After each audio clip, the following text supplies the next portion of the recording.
Hi, Jeff here with Corsair. Today I'm going to be building a system in the Graphite Series 760T full tower PC case. The 760T is a really gorgeous case. The entire side panel is made from transparent, high-gloss polycarbonate, so we're going to have some fun with this build by installing a Corsair Link lighting kit.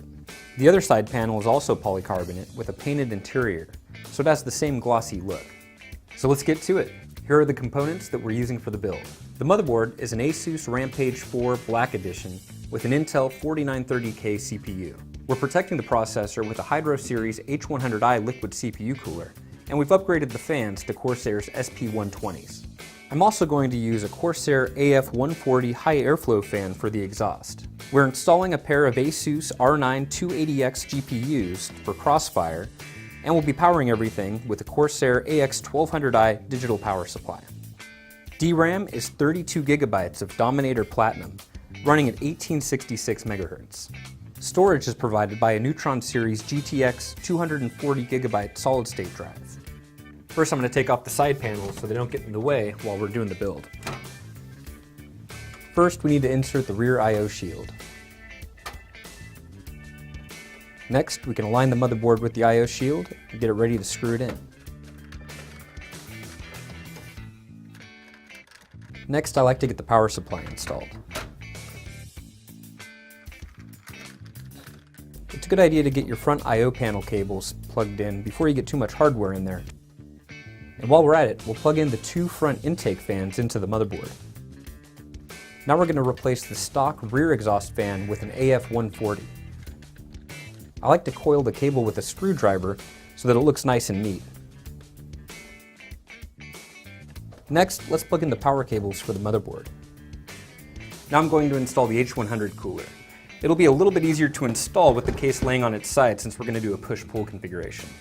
I've already installed two of the fans on the H100 unit, which will make it a little bit easier to install. Now I just need to line it up with the installation holes on the top of the case and tack it into place with two of the screws. We'll do the same thing with the second fan, and once it's aligned and tacked into place, we'll finish screwing in the rest of the mounting screws. Now we need to plug in our power for the fans. Since we have 4 fans, we'll need to use both of the Y connector cables that came with the H100. Since this is an X79 motherboard, we don't need to use the backplate that came with the H100i. We'll just screw the standoffs directly into the motherboard. Then we secure the cooling unit with the thumb screws. Next, we'll plug in all the fans to our Y connectors and tuck the cables away. Now we need to plug in the SATA power to the cooling unit. And while we're at it, we'll get our SSD installed and plug the power into that as well. Now's a good time to plug in our SATA data cable from the SSD into the motherboard. Now it's time to get the memory installed.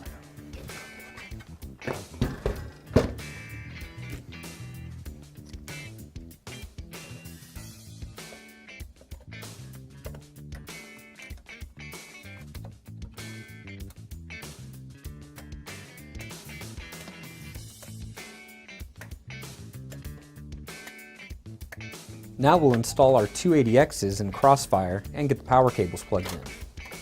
Cards are installed, we just got to plug them in.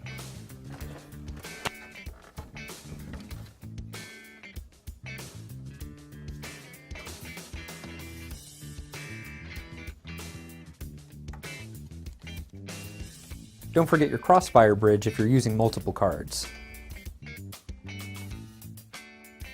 So all the components have been installed in our 760T, and I've replaced the side panels here. Looks really good, but I think we can make it look a lot better by adding a Corsair Link lighting node, which is a standalone lighting controller. You don't need the full Corsair Link system to get it all lit up inside here. So we'll get this installed and really light up the interior of the case. The lighting node comes with double-sided tape, so you can install it pretty much anywhere in the case. I like to install it here so that it gives me easy access to change the colors of the lights whenever I want. Once you've installed your lighting node somewhere, you can plug in your extensions and LED strips. The LED strips have a sticky back, so you can install them just about anywhere in the case. With this system, I'm going to put lights all the way around the windowed side panel. Alright, everything's put together, we've got the LED strips on, and you can tell that it really shows off the interior components of the system. This is a powerful system that will be able to run the latest games at the highest settings, as well as easily managing just about any CPU-intensive application you can throw at it. And the polycarbonate side panel with the LED lighting really shows it off. Thanks for watching, and if you have any questions, here's how to reach us.